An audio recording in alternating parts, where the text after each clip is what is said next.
Hello everyone, how are you doing today? I am Makeda Valletta, also known as the Renaissance Amazon. And in case you're unfamiliar with me, I am a trainer, a nutritionist, and a sacred sexual educator. I'm very much interested in holistic health, and that's everything from what we eat, what we put in our skin, what's in our energy fields, our sexuality, all of those things. And I am a huge student of anthropology and ancient art because I feel like that's where a lot of medicine is encoded, and also the truth, okay? I'm very much into how we were before we were colonized.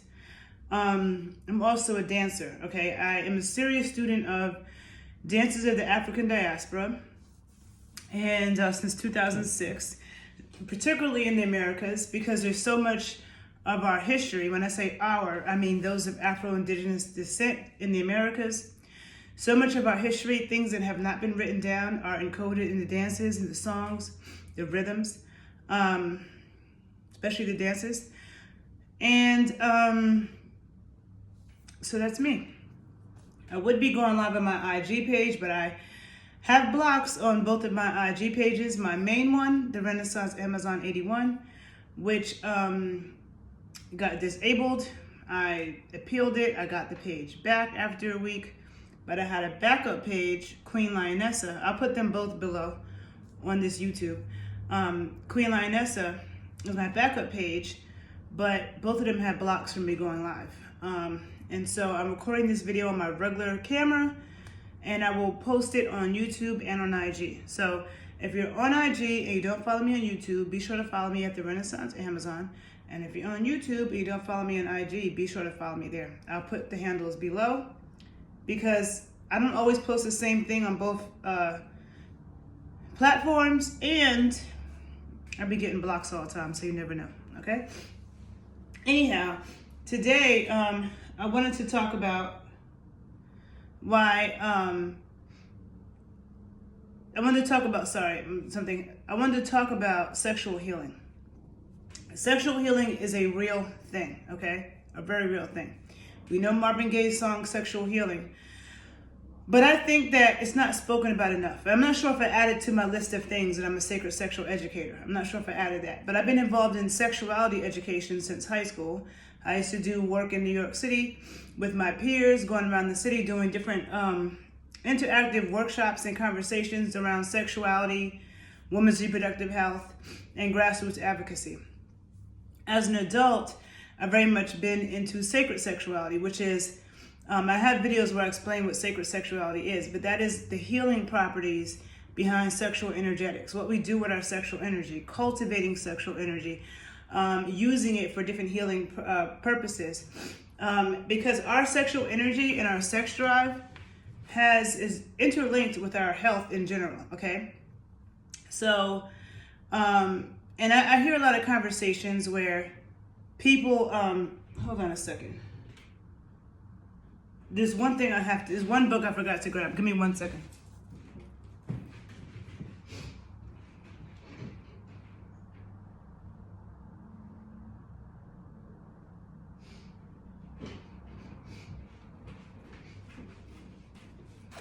Okay, sorry. I don't edit things, so sorry for the little breaks. What was I gonna say? I have heard a lot of talks lately where I'm on a platform called Clubhouse.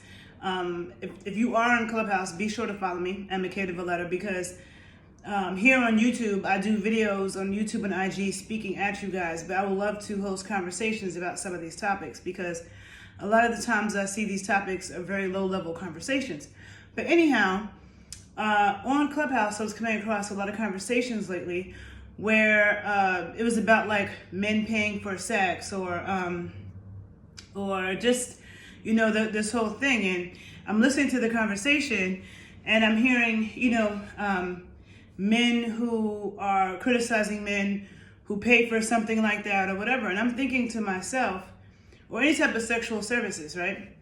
And I'm thinking to myself, like, you know, I don't judge, because that's not, you know, everybody has what is meant for them, first of all, and what they can handle, right? Like, I couldn't do that, but I also couldn't be a ER nurse, right? And see all the grotesque things that ER nurses see.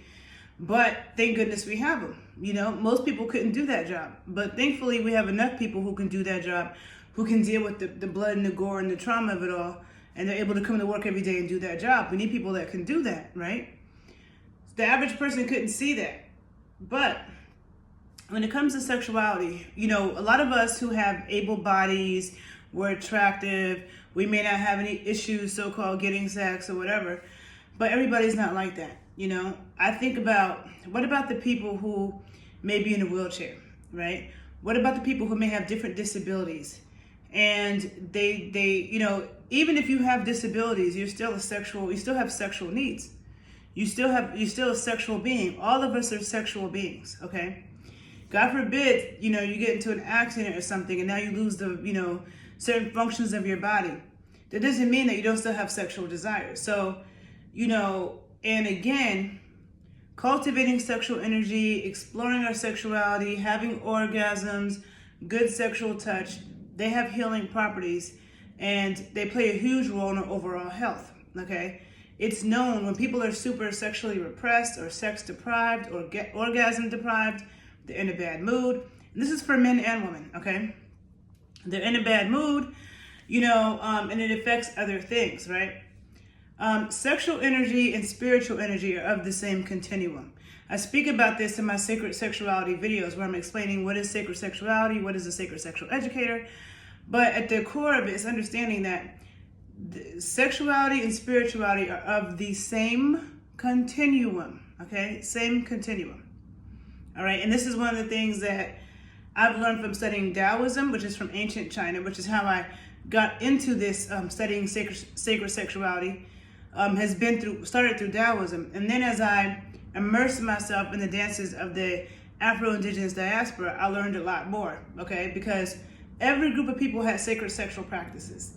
It's just that the Indian people with Tantra, ancient Chinese with Taoism, they kept a lot more documents than Africans and Native Americans or American Indians, Aboriginal Americans, okay? Africans and Aboriginal Americans, the copper-complected people from this land, they had oral traditions. So when you're looking at cultures that had oral traditions, you have to look at the pre-colonial art. You have to look at the songs, you have to look at the dances, you have to look at the statues, you have to look at what's etched in stone. What did they carve in the walls of the caves? If you understand anything about indigenous cosmology, you know that people would never make stone figurines and carve things in caves that wasn't really important, okay? Because you know that statement about something being set in stone, okay? Being set in stone is the stuff that you should pay attention to, okay?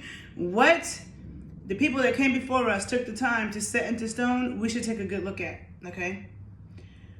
So, and I always have a lot of books to show you too. And I didn't bring every book on the topic, but I'm just gonna show some books that I feel like you should take a look at if you want to understand the sexual healing properties behind sex, right?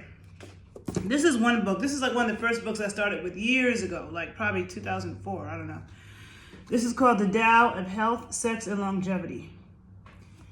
A modern practical guide to the ancient way by Daniel P. Reed, right? This is probably like one of the books I started with. And this book is really centered towards men, okay? And when I first got into Taoism, there's a lot of focused on men, focused on ejaculation control, because all of that is also linked to a man's health. And I'm not going to get super into that right now because I have other videos where I speak about that. But, you know, we have sacred sexual fluids. See, the thing is that when we have sex ed in this country, and probably most of the world, I don't know what other countries do. I know in the U.S., sex ed is very fear-based, okay? It's fear-based and basic, okay? It's, this is a penis, this is a vagina, this is sperm, this is an egg, and this is pregnancy, and don't have sex without a condom or you might get the worst disease ever and your dick will fall off, the end. That's sex ed, right? No education about maintaining your sexual health. Like, safe sex, to me, is not simply just throwing on a condom. That's like saying, I want to be safe and prevent COVID, so I'm just going to I'm gonna stay in a plastic bubble. I'm gonna put a mask on my face, a glass shield. I mean, a plastic shield. Stay in my put a little plastic outfit on, and then hopefully I won't catch COVID, right? There's no talk about how, what you eat, what you do, your own microbiome plays everything, okay, when it comes to whether or not you get infected with infectious disease, okay? The maintaining our microbiomes in our skin, our vagina, our gut, none of that is talked about, okay? But when it comes to infectious disease anywhere on the body, whether it's on the genitals, in the stomach, on your skin, it's the same type of things that need to be implemented to be healthy against infectious disease. And I talk about this a lot in other videos. I will post some of them below on this YouTube channel. I'll post some of the ones below where I get more into depth about that. I'm not going to get super into depth about that, but I'm just saying in this video, I'm not going to get super in depth. But I'm just saying, like, that's not taught in sex ed at all, right? What's also not taught in sex ed is the fact that there are healing properties behind sex. There are healing properties behind orgasms, okay? It's really, really important. And it's important for men and women, but it's even more important for women to be having intense orgasms. And it's crazy because there's so many women who have never had an orgasm. I've met women who have kids, never had an orgasm. Women who, can only have them, well, I'm not going to say only have them clitoral orgasms, because vaginal orgasms are also clitoral orgasms, because if you understand the anatomy of the clitoris, it's not just the button that you see. It's not just the button, the button that we all know is the clit. It's not just that. That's the external part. Most of the clitoris is internal and actually surrounds the vaginal canal and goes in.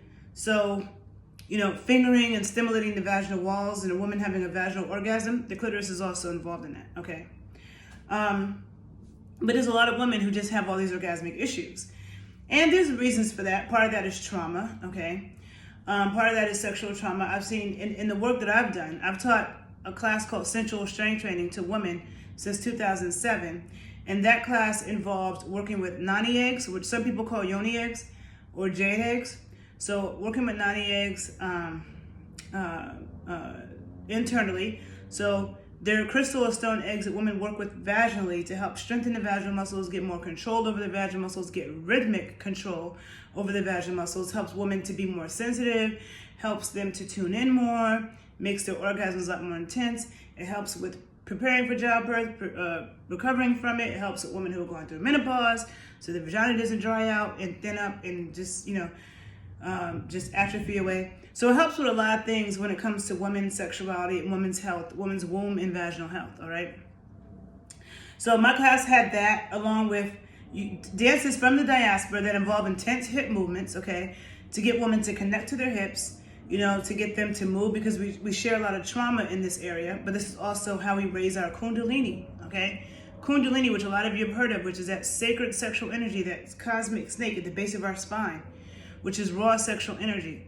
Okay, we have people doing Kundalini yoga, but Kundalini yoga, you're just sitting there still, hips still, you're just breathing. But when you do dances of the diaspora, and you're manipulating your hips, particularly in the Congo and the Americas, there's a lot of intense hip movements. That helps to radiate and arouse that energy as well.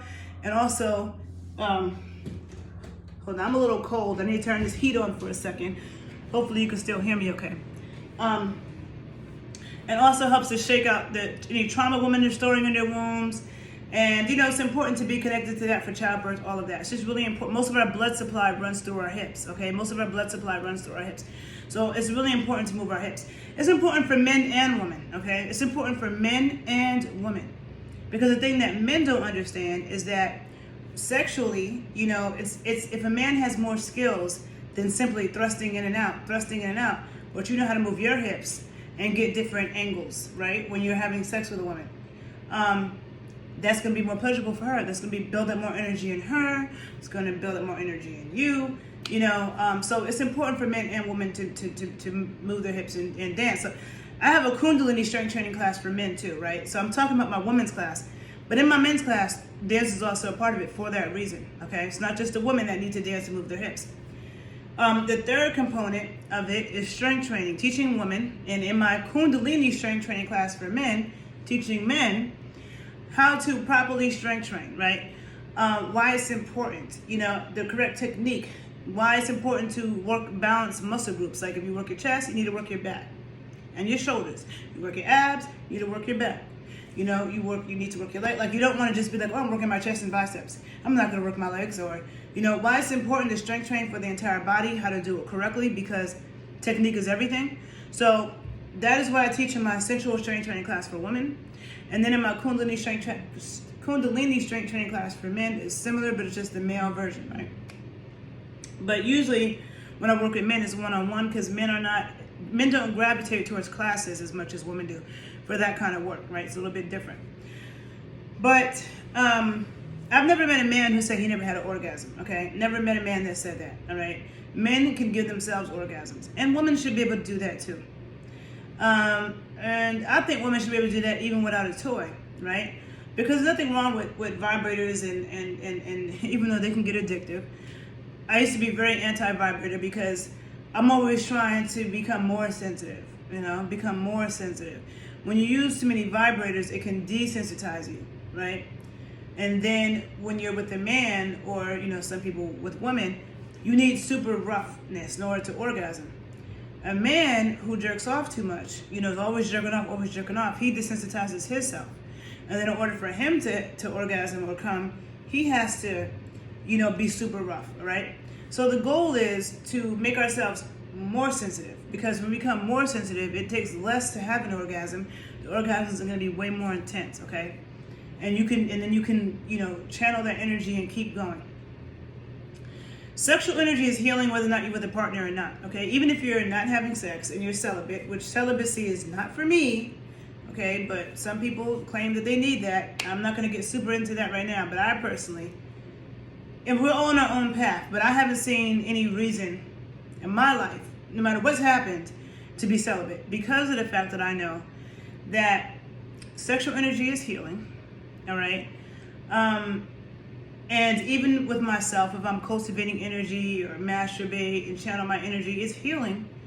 Well, for me personally, okay, I don't feel like masturbation is as healing as connecting with another person. Now, sometimes connecting with another person is not easy, because finding somebody who matches your, sexual compatibility is a real thing.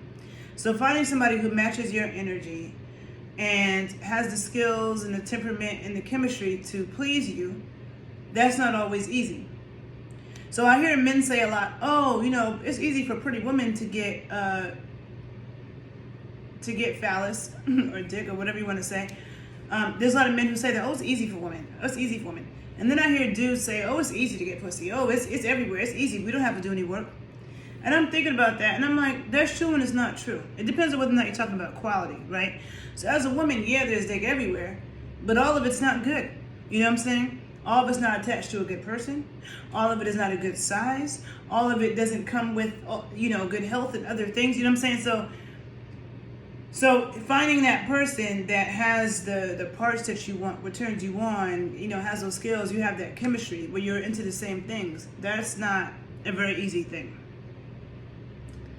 From a man's standpoint, I'm not a man, but I would think that all vaginas don't feel the same, From what I've been told by men, okay, like men that I'm friends with and have spoken to personally, they're not all the same, right? Some feel a lot better than others, right? Some are wetter than others, some are meatier than others, some are juicier than others, some are tighter, squeeze more, whatever, right? So I just feel like if you're looking for quality, and maybe men don't notice, maybe for men, there's not as much of a variation in nani as there is for women, okay? Maybe for men, most vaginas feel the same. I don't know, but I'm just saying. I think finding quality, someone that's not attached to a crazy person, you actually have that chemistry, it's not always the easiest thing, but it's really important, right? It's really important. And that's the problem with marriage when, not just marriage, let me say strict monogamy, when somebody's not pleasing somebody, like you have times that people fall in love with someone who they think is great. They might have great attributes to build with, and they might make you laugh, and they stimulate you mentally, and they're there for you and everything. But then sexually, is weak. And people might think, I could deal with that. I hear people say, oh, you could teach a person, which I don't necessarily agree with. I think some people are teachable, some people aren't. I mean, as a dancer, I've seen people in the same class since 2006 studying certain techniques, and they still suck. They sucked back then and they still suck now. Like, there's no improvement because that's just not their skill. Everybody's not, good at everything, but they keep trying. But just because somebody tries to learn something or you try to teach them doesn't mean that they're going to become good at it. Okay, that may not be their thing.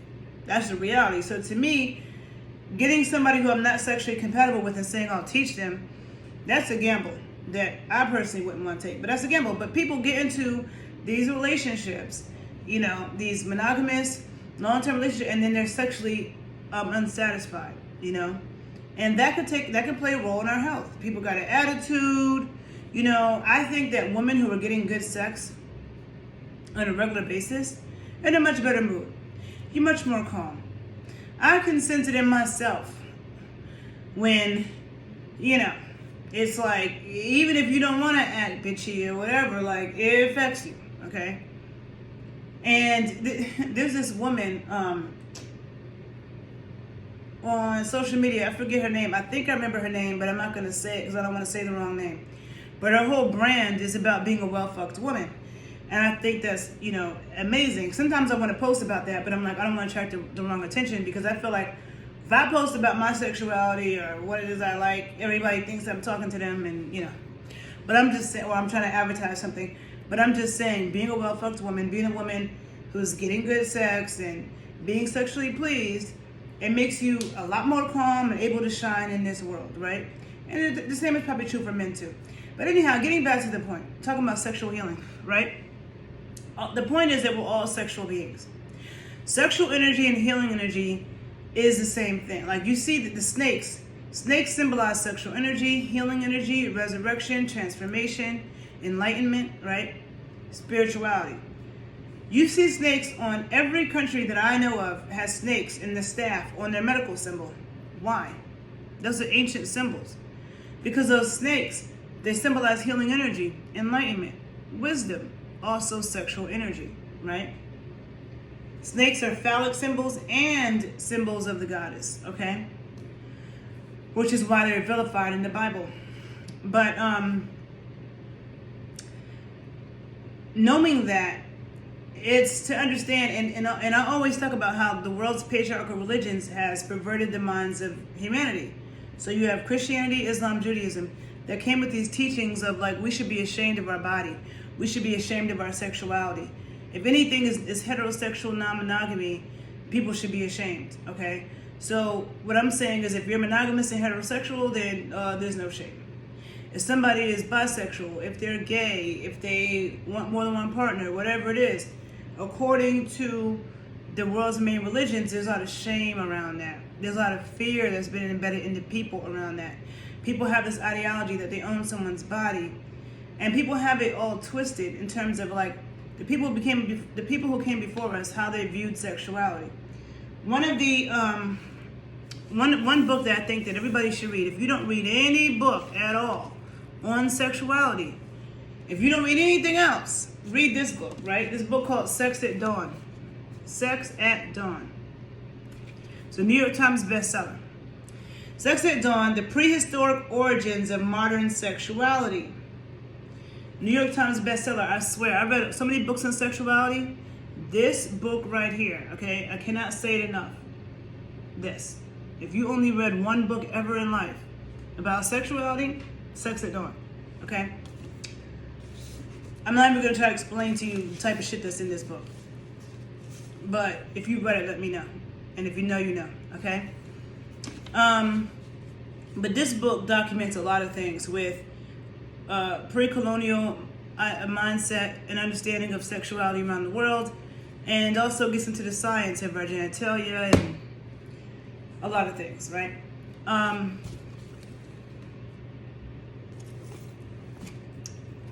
Got this book. This is just a random book I'm showing you. This Sacred Sexuality book. There's a lot of books on sacred sexuality. And what do you see? Is this Eve with the snake and the fruit? That story predates the Bible, first of all. And it comes from goddess traditions And again, the Bible and those patriarchal religions shame sexuality and sex, okay? And so, like, when people talk about strippers, for example, I've been to strip clubs a few times. I've never been a stripper, but I'm a show girl. I'm a dancing girl. Meaning, like, I've been hired to be at parties for, like, magazines and artists where I'm up on a platform and I'm painted, you know, or in a bikini or body paint dancing, and people could see me, but I'd have to interact with them, and I was getting paid a flat fee. I've never been a stripper. No disrespect to strippers. I give them all the respect in the world. I love strippers, right? And I haven't been to strip clubs a lot of times, but the times that I have gone to strip clubs, I feel like the men in that club look like they were so happy. Like, you know, this girl jiggling her butt in his face just made his week, made him so happy, right? And for some men, that did. And there are men who are the man. There are men who get mad chicks. There are men who could get, you know, girls to jiggle their booty in his face for free or whatever. But that's not everybody, right? And it's adult entertainment. And I don't see anything wrong with it. Because unlike, you know, when people compare strippers or prostitutes, when people compare them to drug dealers or, you know, gangsters who are like destroying communities, it's a bad analogy because, you know, it's like if you look at ancient times, okay, so-called prostitutes were considered to be priestesses, okay? They were considered to be priestesses. Like, this is a very good book. Offering Flowers, Feeding Skulls, okay? Offering Flowers, Feeding Skulls. Popular goddess worship in West Bengal, okay? So this book goes into these ancient, you know, priestesses. I have a whole other books that do too. I didn't bring them all over here right now.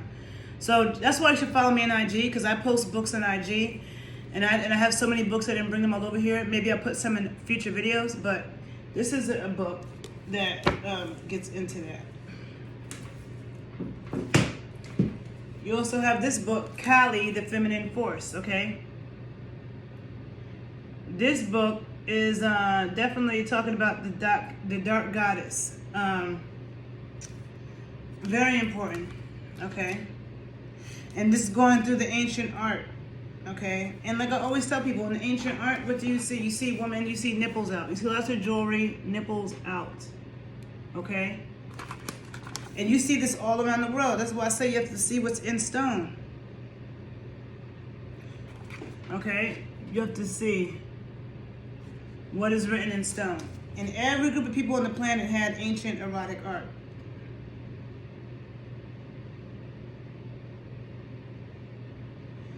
I mean, the worship of the yoni, or which Indian, the yoni, which I call the nani, punani to the Polynesian Hawaiians, you see? The vagina. It was worshipped. I have a whole book about yoni worship. I think I lost that book. I have to get it. But, you know, you see all of this. You know, I talk about the Shilanda gigs in the ancient art where women have their legs wide open. Legs wide open. And sometimes you have blood coming out. Sometimes there's a baby's head coming out. Sometimes there's nothing coming out. This might be blood or ejaculatory fluid.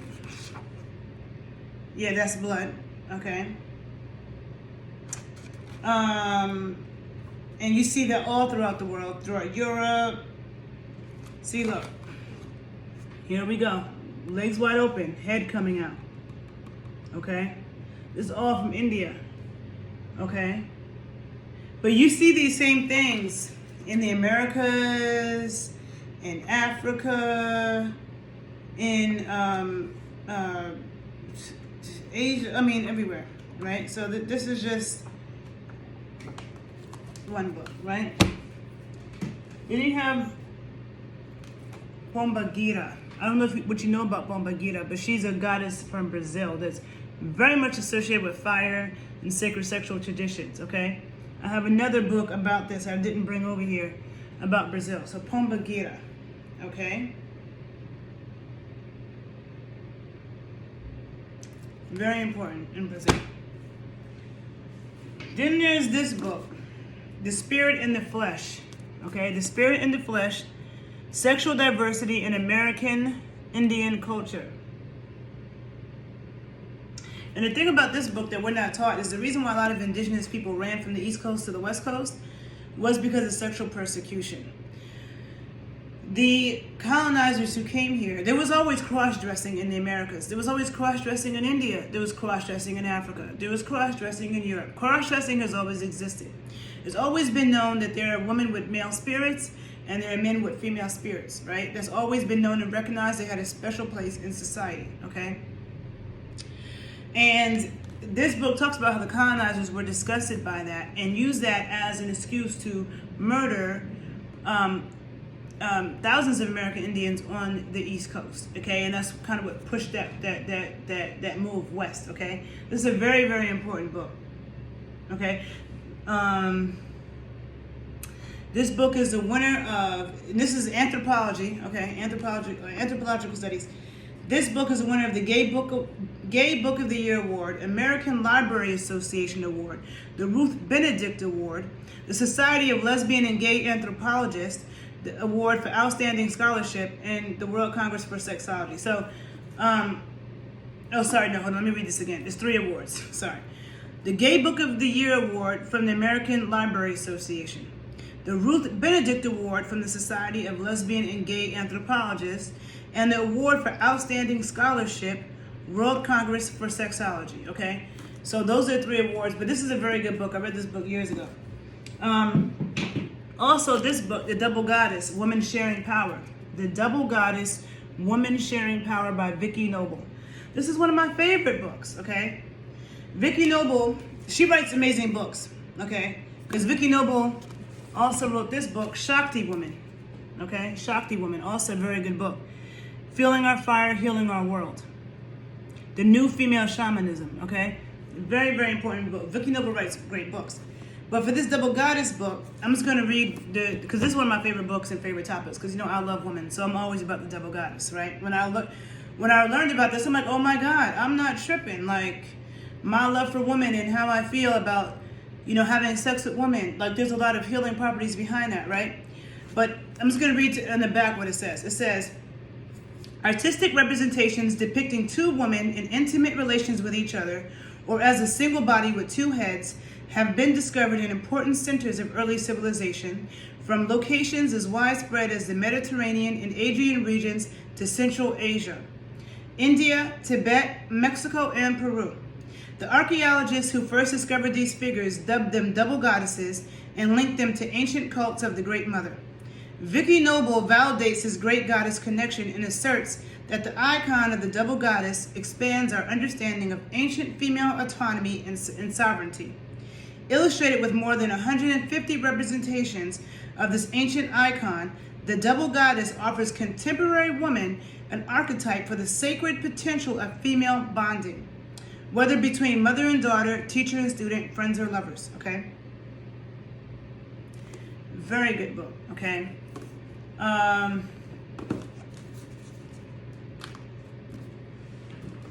Okay, so these are just a whole bunch of books that just, listen, let me tell you, anything I speak on, I have researched thoroughly for years, okay? And I started getting involved in sacred sexual research, like this path of learning these things, like in 2004, all right?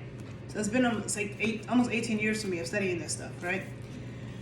And this is, the double goddess. That's the reason why I can't be with a man that doesn't understand my love for women, I love men. I'm not a lesbian. I'm a proud bisexual woman, but I've always said, any man that's in my life, you got to help me on this. You got to be supportive, okay? And help out with my love of women. But so many men I know get offended by that, right?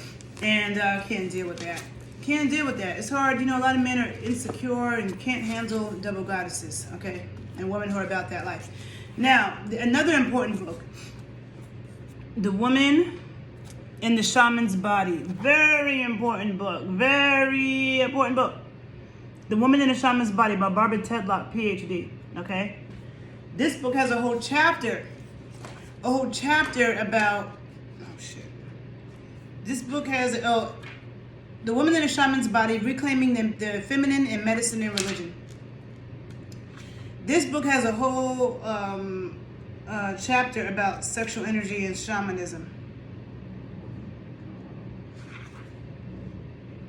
Let me see, what is, and the pages keep falling out. This is the second time I ordered this book. It's always like falling apart. I don't understand why. I was trying to find the name of, it's called The Mystical Union, the chapter, Eroticism, Ecstasy, and Trance. And it goes into depth about how sexual energy is an important for female shamanism. You have male shamanism and female shamanism. And in ancient times, a lot of the shamans were women. Sexual energy was played an important role in that, okay? And this book documents that very well, along with other books that I have pointed out, right? But this is a very, very, very must read. Another must read, and this book is also falling apart. This book, the front page, I used to give this book away for free to everybody I knew, like back in 2006. I think everybody on earth should read this book, especially if you're a religious person, and or if you've rejected religion, and or if you just live on this earth, okay? This should be something that everybody should be required to read. And this book is called The Great Cosmic Mother, Rediscovering the Religion of the Earth, okay? Very important book, about 400 pages. Now this book goes into depth about how, like when I tell you that, the Bible and all that stuff was rewritten, those stories predate the Bible. They come from ancient matriarchal traditions. When it comes to, and they rewrote it to put the fear of God in people and make us terrified of sexuality and ashamed. This book, and when I talk about matriarchal traditions and how things were different, and that can all be documented by looking at the ancient art. This is what anthropologists have done, right? Especially female anthropologists, because a lot of times the male anthropologists just dismiss this stuff. This book is a must read, okay? The Great Cosmic Mother. This book, The Serpent and the Sacred Fire. Fertility Images in Southwest Rock Art. This book goes through a lot of the erotic images in rock art in Utah and California that the missionaries were embarrassed of and tried to destroy. But this is, again, I told you, what is written in stone we must pay attention to. But if you see, now this is in the caves, you see these, very sexual little figurines that were in the caves, right?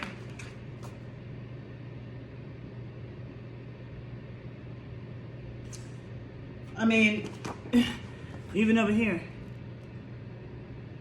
What do you see here? Right? So this book, it talks about the connection between sexuality, sex and hunting and birth. Okay, again, woman legs wide open, baby coming out. The man, look at the big penis, okay? What does all this mean? Why did they draw all of this in these caves, okay? And this is from right here in the Americas, in California and Utah. This book is very deep. I was talking about yoni worship, which is the worship of the vulva and the vagina in ancient traditions. You see, what does that look like? A vagina. I'm sitting there meditating, okay? Another one.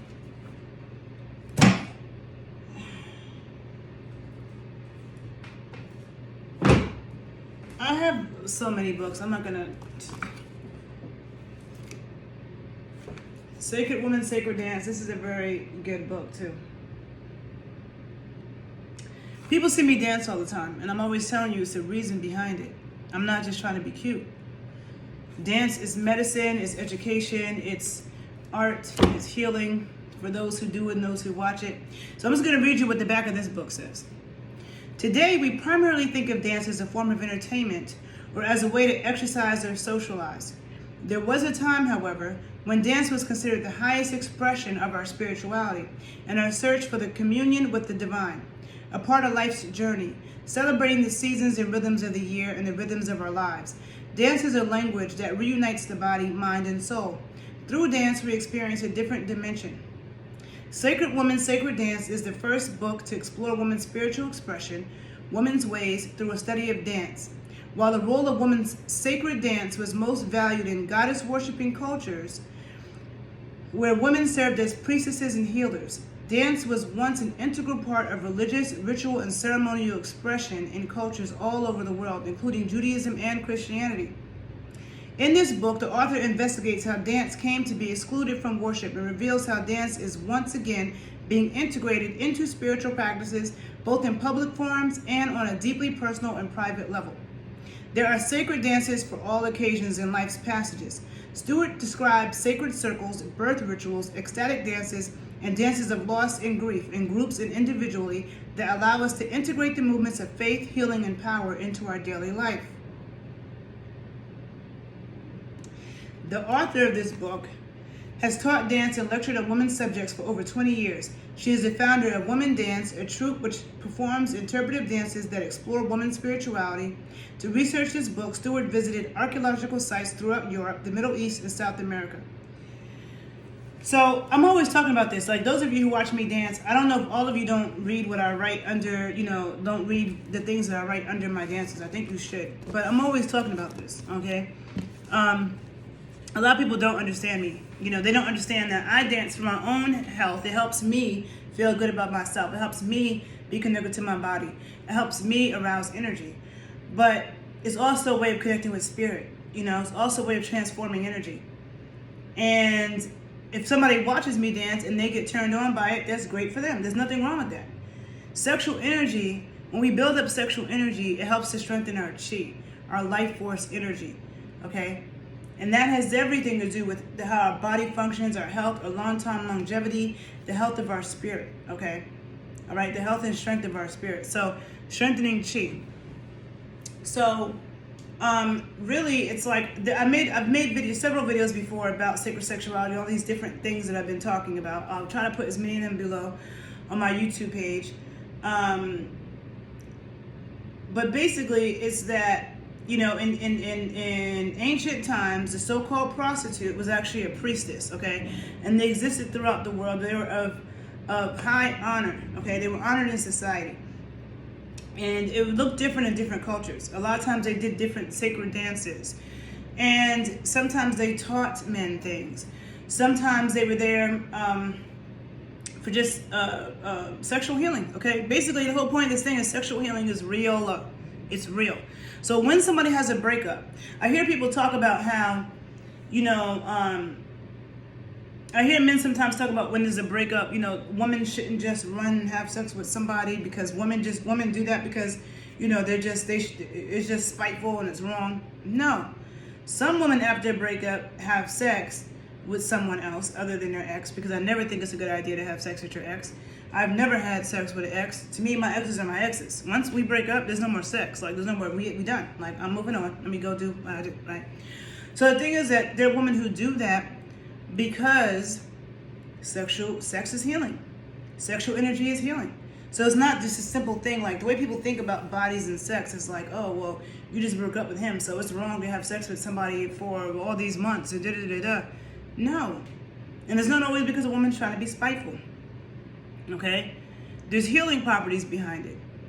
Okay? And that healing, now it depends on the woman, depends on her mind state. There's a lot of women who are not connected with themselves and their sexuality either. There's a lot of women who are, affected by religion. They've been indoctrinated by it, so they are denying and repressing themselves.